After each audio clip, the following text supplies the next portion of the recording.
Hello and a hearty welcome to New England Authors. We explore wonderful subjects here, and we have a special program that is very close to my heart. We're very honored to have the Byron and Anita Wien Professor of Drama and Comparative Literature at Harvard. He has written extensively, including the great Norton Anthology of World Literature, which we all like, and we have a new book here called The Written World. Dr. Puchner, welcome to New England Authors. Thanks for having me. Okay, so it's just a beautiful book. First of all, it's beautiful in the inside with many color photos and great to read. And you bring stories from the civilization that formed the written word from the very beginning. Why did you write this book? Well, I felt that in literary studies and in literary histories, we tend to focus on just one period or one century or one small episode. And I realized I'd never asked myself what the big picture is. What's the big story of storytelling? How did storytelling develop? When did writing intersect with oral storytelling? What was the big way in which storytelling propelled itself through history? How were the big stories, how did they shape the course of human history? And so I decided to zoom all the way out and try to put that story together. And what was where did you start? What was the first? Well, whenever you start with a story, it's good to start at the beginning, and that's what I did. So the writing was invented about 5,000 years ago in Mesopotamia. Originally not for the purpose of writing down stories. It was invented to record economic transactions. It gave rise to a kind of state bureaucracy. It was really the domain of accountants. But at some point, one of these accountants decided to use this accounting technology for a completely different purpose, and that was to write down a story. And that, for me, was the big bang. That's the beginning of written stories, the beginning of literature. And so the first great text that arose from that, the first really great work of world literature, comes from that part of the world, from Mesopotamia, today's Iraq, and that's the Epic of Gilgamesh, and that's how I start. Yeah, you talk a lot about these foundation texts which seem to arise and develop in all these different cultures. What are their importance? I think they are important because once they were written down, they became really crucial reference points for entire cultures. Fragments from the Epic of Gilgamesh, for example, were found all over the Near East, and we can deduce from that this text became a defining text for an entire region, for an empire that incorporated more and more parts of the Near East. So it's clear that because fragments were found all over the place, that a lot of people bought into that story, that the scribes who presided over them made sure that this story was exported to the outer reaches of their empire, and it shaped the way people told themselves the story of who they were, where this particular civilization came from, and what its most important values were. How big is it? How long is it? You know, it's not very long. No. So the Epic of Gilgamesh was written on clay tablets with cuneiform writing. You make little incisions onto these clay tablets. And they're very small incisions. The tablets are only about not much bigger than this book, and the entire epic fit on 13 of these tablets. Oh, incredible. So clay survives a lot better than papyrus and paper and so on. It sure did. It sure did. And it's the only reason why we actually have this epic. Because even though it was so important for one region, it disappeared with that cuneiform script because it was never translated into other languages. So sooner or later, the libraries in which this epic was housed burned down, and everything in it burned as well. But as you suggest, because it was written on clay, when it is exposed to heat, hardens. And so it was baked as if in a kiln, and that's why it survived for 2,000 years until it was rediscovered. So then you talk about the Phoenicians, who were centered in Lebanon and traveled around the Mediterranean. They brought something special which the Greeks expanded on. And that was one of the most important innovations in the story of writing. And that my story is really driven by different inventions and new technologies. And one of those inventions is the one you allude to, namely the alphabet. The fact that you match letters to individual sounds, that you decompose words into individual sounds that don't have any meaning. The older signs all had meaning. Phonetic signs by themselves don't have any meaning. So it was an important and complicated process. But what you got from it was an extremely simple alphabet.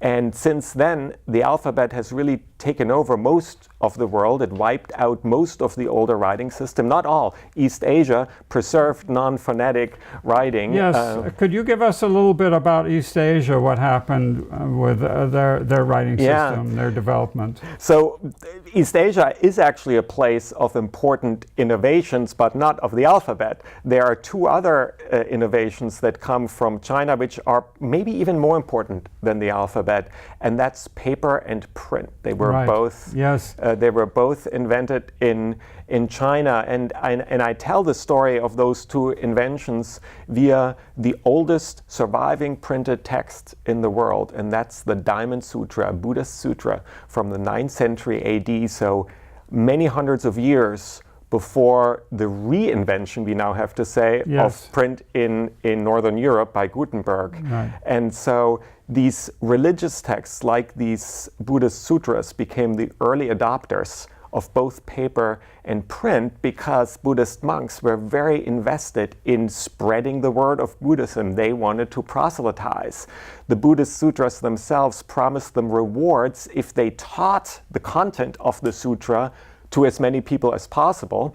So here come along these two technologies, paper and print, that made the replication of these sutras much easier and much cheaper. And that's what these Buddhist monks did. They became early adopters of new technologies. Interesting. So can you tell us a little bit about Homer, Alexander the Great, Gilgamesh, which you talked about, the Holy Scriptures, Marx, Engels, Lenin, Mao, the U.S. Constitution? What do they have in common? Well, you sketch the entire gamut, and I think you're right that it may look like this is a completely random group of texts.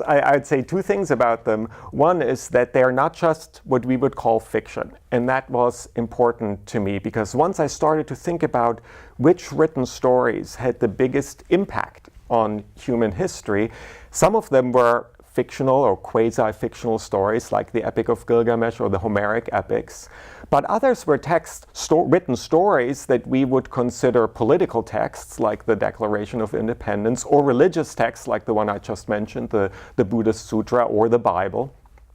And so I realized that when we think of literature just as what's on the fiction bookshelf, that's too narrow.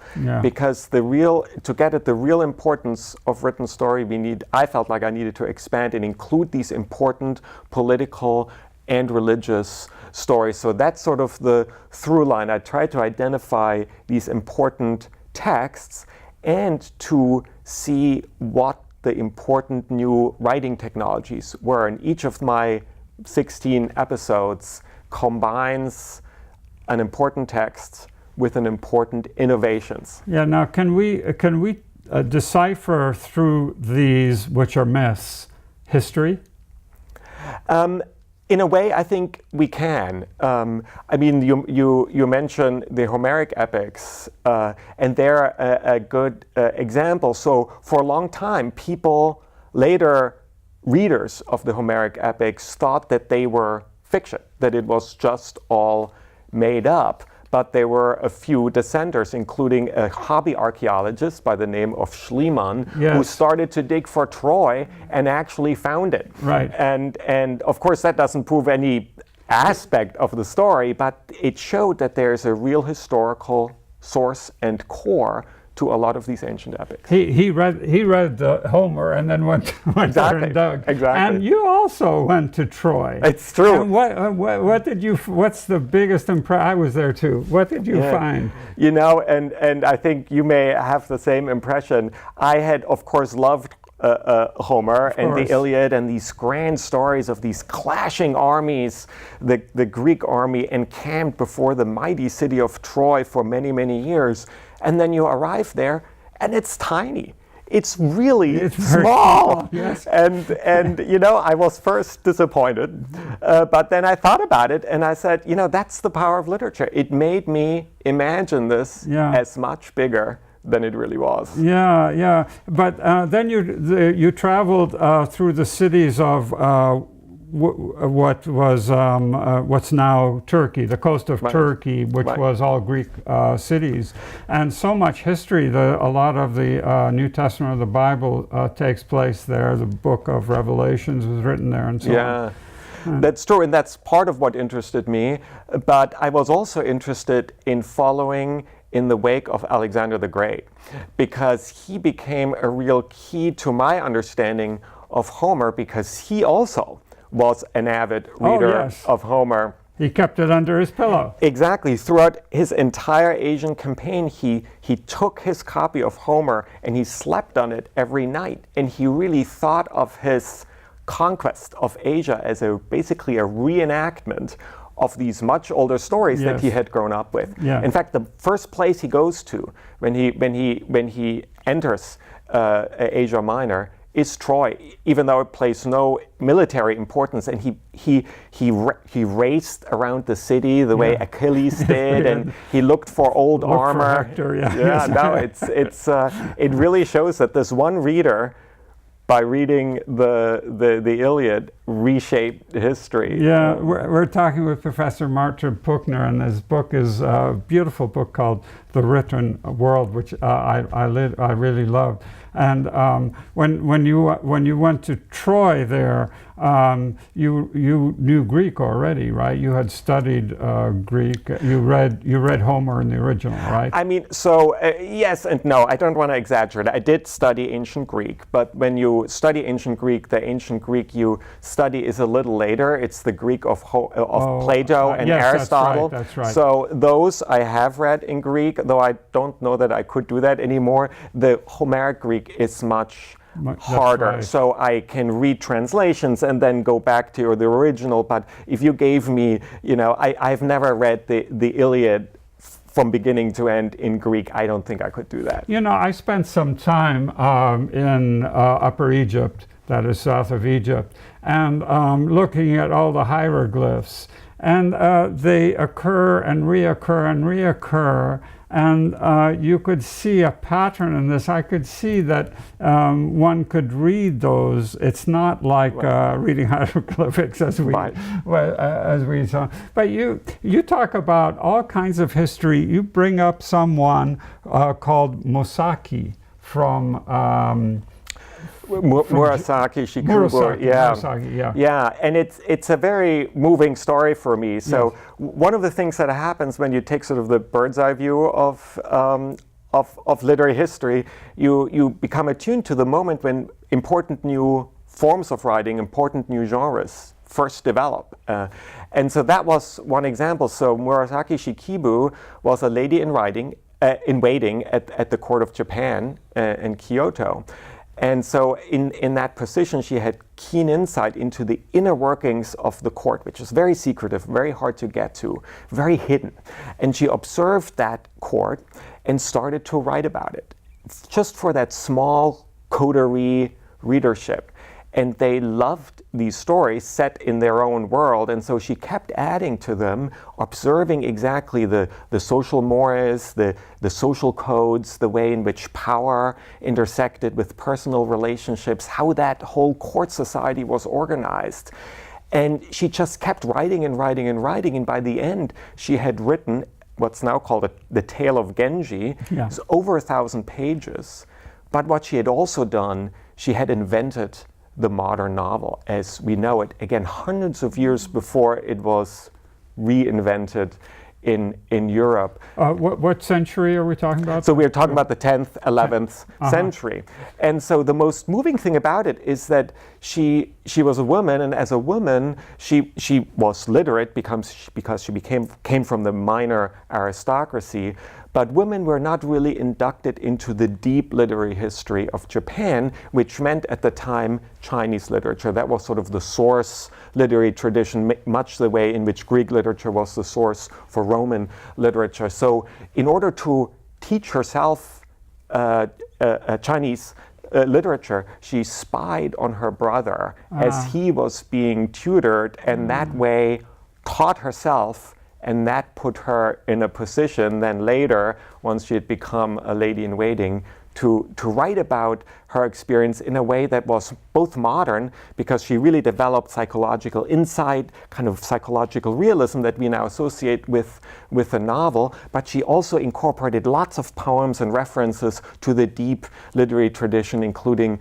the Chinese literary tradition to which she otherwise would not have had access. So it's a great story. Yeah, beautiful. Let's go to India, which you talked about a little bit before. When did the Vedic writings begin? Well, it's interesting. The Vedas themselves begin very early. Yes.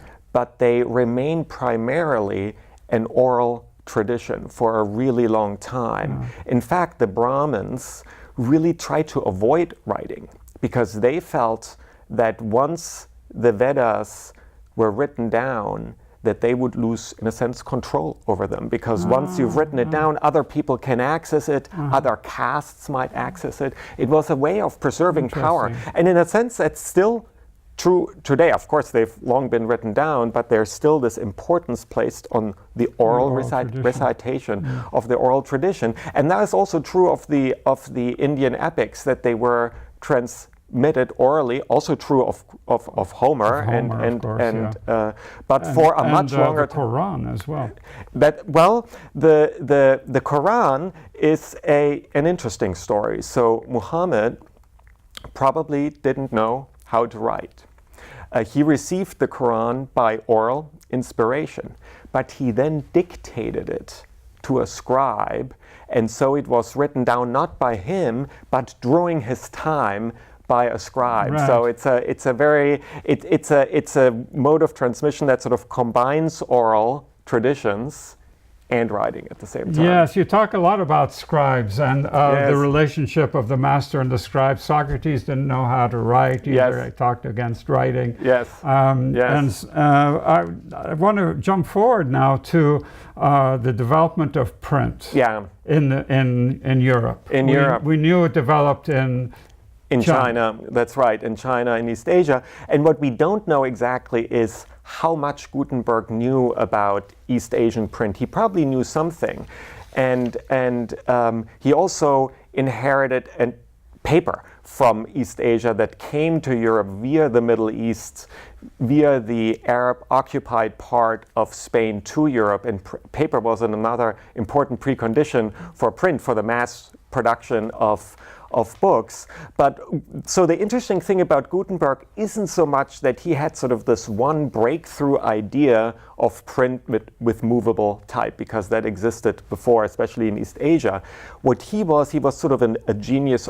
I think of him as an entrepreneur, the sort of Steve Jobs of his time, because he realized that print, which was very clunky and only used for like printing cards and little texts, had much more potential, and he basically set up a kind of industrial production process. He reinvented every part of that process and really created a kind of mass production laboratory.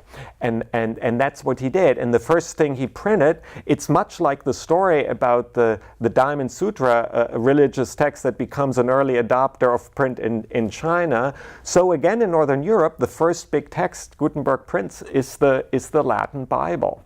So again, a kind of foundational religious text. Is an early adopter. I know he got a lot of flack for that because the priests didn't want people to read the Bible. Well, so that it's an interesting story. So the church at first was actually really into the idea of print because they realized that Gutenberg could produce more beautiful Bibles more cheaply. But it's true that they didn't think of these Bibles, which were still Latin Bibles, for ordinary people. They thought of these Bibles for churches and monasteries. But then print had such a transformative, powerful effect, Yes. democratizing literature, that about 70 years later, Martin Luther, a completely unknown monk from Wittenberg, starts to translate the Bible into the language of the people, into German, and prints it, and then suddenly the church loses control over its text. And the same then happens with Tyndale when he translates the Latin Bible into English. And so ultimately, print had this effect of basically democratizing literature. Yeah. Church lost control over its text. But it wasn't true in the beginning. So in the beginning, the church thought, wow, print is perfect for us. And they didn't foresee the irony that print was the technology that made them lose out. One of the most interesting chapters is the chapter about Martin Luther, and I think you said that in his lifetime, a third of all printed texts were from him. Yeah. Yeah. He really used the printed word.